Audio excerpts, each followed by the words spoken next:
beginning came the beasts and all that creeps, crawls, and flies. But nature lies, they're robots in disguise. Beast Wars, the next step in Transformer evolution, is here.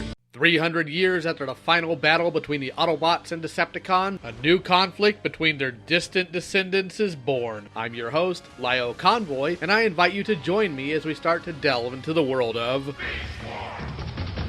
After Generation 1, spanning from 1984 to 1987 in the show, and to 1990 in the toys ended, Hasbro was scrambling to find a way to stay on toy shelves and in the minds of kids, while the superhero boom of the 90s was in full swing. After trying to rebrand G1 cartoons and figures as Generation 2 or G2, with a spin-off comic to accompany it, Hasbro realized they weren't hitting the mark, and Hasbro went back to the drawing board. This is when Hasbro purchased rival toy line Kenner, and the new Transformers toy line was conceptualized due to them being given control of it. Its name? Beast Wars. As opposed to the Autobots and Decepticons, which had the alternate modes of vehicles more often than not, Beast Wars focused on animals with new factions, Maximals and Predacons. In the early stages of the toy line, a 2-pack of Optimus Primal and Megatron were released, depicting Optimus Primal as a bat in a nod to the Batman franchise they acquired through Kenner, and Megatron depicted as an alligator. While the character bios heavily suggest these two are the same characters as their G1 counterparts,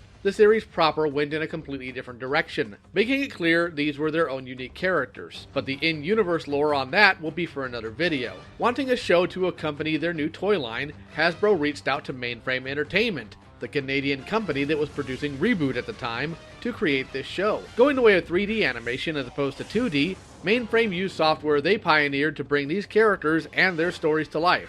So, on September 16th, 1996, the Beast Wars began. While the animation may not seem impressive in the modern era, Beast Wars was cutting edge at the time. This show came out only a year after Toy Story, and 3D computer animation was still in its infancy. The first season of 26 episodes costed $118 million to produce. And while that might not seem like much, let me remind you that the first 62 episodes of Thundercats, a traditionally animated show, was $15 million.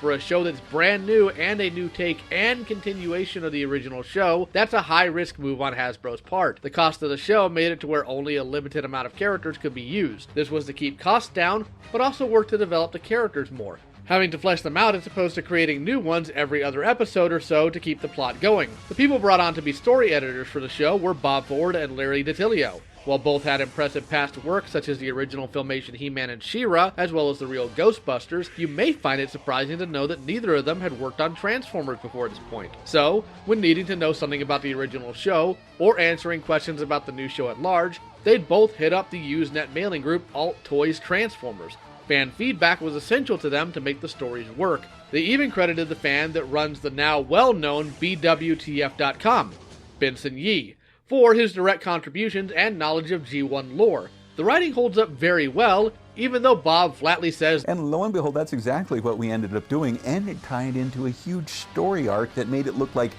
we really knew what we were doing this whole time. And frankly, no, we were scrambling constantly trying to go like, oh God, thank God we did this back here, because now we can pull this up and make it a big and important plot point that we had alluded to way back here.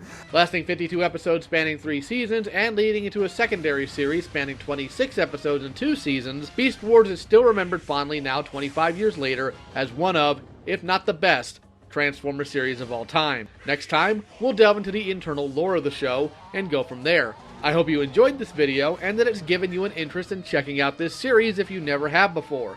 Special thanks to my patrons for their support. If you want to support me as well, links in the description. We'll see you next time. So for now, let the battle be here, on this strange primitive world, and let it be called Beast Wars!